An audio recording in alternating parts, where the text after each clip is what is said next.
तेज बारिश हो रही थी। फातिमा ने दूर से कुछ सुना। न बिजली थी न हवा, वो था बाँ बाँ, एक पुकार, अकेली, ठंडी, खोई हुई। 9 साल की फातिमा जल्दी से बाहर दौड़ी, अपने से भी बड़ा छाता पकड़े हुए। वो पानी के गड्ढों और भीगी घास के बीच से धीरे धीरे चली और फिर उसे दिखाई दिया एक छोटा सा डरा हुआ मेमना, पूरा भीगा हुआ, कांपता हुआ, रो रहा था। फातिमा का दिल पसीज गया। उसने धीरे से कहा, डर मत छोटे, मैं तुम्हारी मदद करूंगी। उसने मेमने को अपने दुपट्टे में लपेटा और सीने से लगा लिया, भले ही उसके हाथ पूरी तरह भीग गए थे।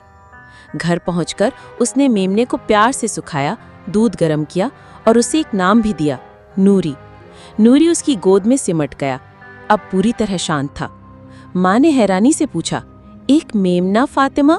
फातिमा ने सिर हिलाया, वो बारिश में अकेला था, मैं उसे छोड़ नहीं सकती थी। माँ मुस्कुराई, तो फिर अल्लाह भी तुम पर मुस्कुराएगा मेरी जान। अगले दिन जब सूरज बादलों के बीच से झांकने लगा, फातिमा और नूरी गांव में उसके मालिक को ढूंढने निकले। पहाड़ियों के पास एक चरवाहा लड़का पुकार रहा था, बरकत, बरकत, कहाँ हो तुम?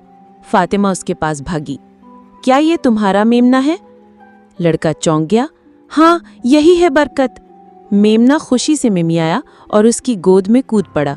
लड़की ने आंसू पोंछे, मैंने तो सोचा था कि वो हमेशा के लिए खो गया था। शुक्रिया, तुम तो हीरो हो। फातिमा ने नूरी को अलविदा कहा, जो अब अपने मालिक बरकत के पास खुश था।